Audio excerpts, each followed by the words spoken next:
Fala pessoal, o Internacional está querendo dar emoção para a reta final na briga contra o rebaixamento. O Inter, além de estar jogando um futebol de rebaixado, fazendo um retorno de briga contra o rebaixamento, agora vai ter uma final contra o Vitória.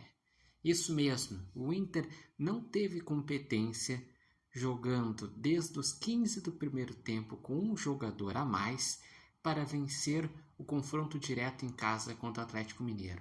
Ficou no 0-0, uma partida que o Inter tinha o volume, mas criava muito no desespero, começou escalado errado, com Carboneiro no banco, um Internacional que os jogadores estão sem confiança e que, além disso, foi um jogo tenso, muito pegado, muitas reclamações da arbitragem, mas ao meu ver, o VAR corrigiu os erros que o juiz estava cometendo, como por exemplo, não tinha assinalado a expulsão do Atlético Mineiro. O VAR foi lá, verificou e expulsou o jogador corretamente.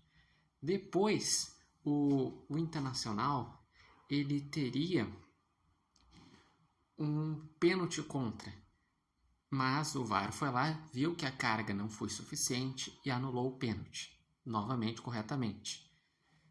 E por fim, iria expulsar o Alan Patrick, mas também não tinha a altura suficiente para o contato ser determinado como expulsão. Novamente o VAR foi lá e corrigiu esse erro. Mas, voltando ao campo, é preocupante. O Internacional, quando troca o treinador, o Roger Machado, para o Ramon Dias e Emiliano Dias, a família Dias, o Inter só mudou o problema. Antes, o problema é que o time tomava muitos gols, estava decaindo, sem confiança. Depois, com o Ramon Dias, o time parou de tomar tantos gols, mas também começou a fazer menos gols, ter dificuldade de fazer gols. Um Inter que nos últimos jogos não fez. Perdeu por 1-0 do Fluminense, perdeu por 1-0 do Bahia, agora 0-0 contra o Atlético Mineiro. E o Internacional é uma equipe que só fez 12 pontos no retorno. É a 15ª campanha do retorno. E pegou outro time que é uma das piores campanhas do retorno, que é o Atlético Mineiro, que com 10 pontos está na zona de rebaixamento do retorno. E o Inter, ele nessa reta final, tem vários confrontos diretos. Vitória fora na próxima rodada. Ainda tem o Ceará fora. E terá Santos em casa. E na última rodada, Bragantino em casa.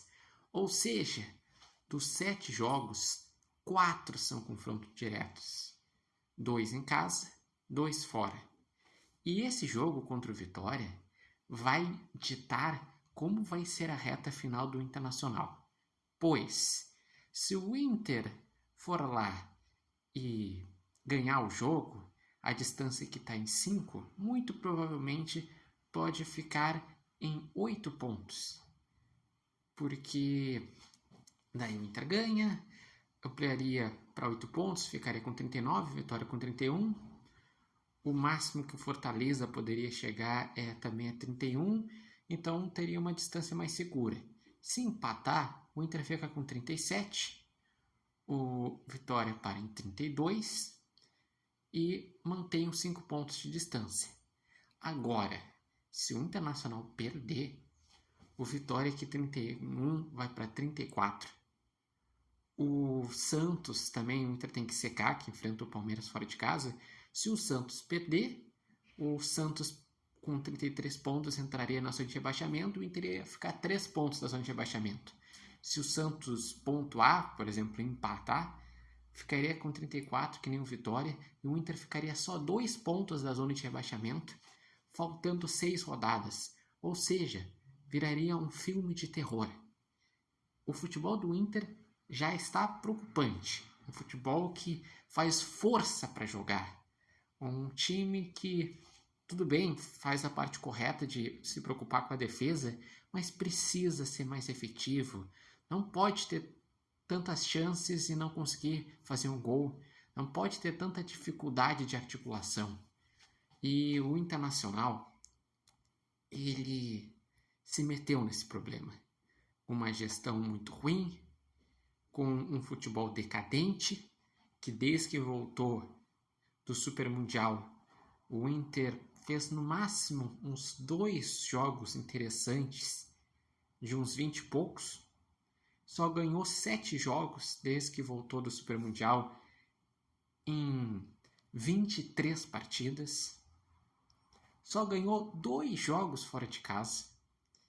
Então o torcedor está preocupado e com razão, porque ele olha o futebol e lembra aquele futebol horroroso que tinha em 2016.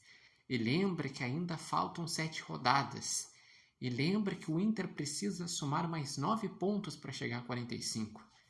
Então, realmente, o torcedor pegar junto, lotar o Beira-Rio, que ainda tem 3 jogos em casa para tentar fazer uma diferença contra o Bahia, o Santos e o Bragantino, e fora de casa torcer que consiga ter uma estratégia, um futebol mais convincente, porque o Inter, se tropeçar novamente em casa, vai ter que pontuar fora para se escapar. E mais, o ideal seria que pontuasse nesses confrontos fora para conseguir respirar de vez. O ideal seria ganhar do Vitória fora e ganhar do Bahia em casa e torcer que o Santos, que vai enfrentar o Palmeiras 2 vezes e o Flamengo, saia mal, que o Vitória no final de semana saia mal e o Inter consiga respirar. Porque senão, o que está apontando o futebol do Inter é emoção até a reta final. E virou Copa do Mundo esse jogo contra o Vitória. E tudo isso graças à incompetência do futebol do Inter. Eu gostaria de saber de vocês. Qual a expectativa de vocês? Acreditam que o Inter vai conseguir se escapar do rebaixamento? Deixem aqui nos comentários a expectativa para o confronto contra o Vitória, o que acharam desse jogo contra o Atlético Mineiro. Lembrando que esse vídeo tem um oferecimento de Barbearia Independência e vocês podem acompanhar o Repórter Matheus Wolff no TikTok, no Instagram e no canal do YouTube Repórter Matheus Wolff. Mas realmente, faltando pouco mais de um mês para terminar o campeonato, o Inter está correndo e correndo muito risco na briga contra o rebaixamento.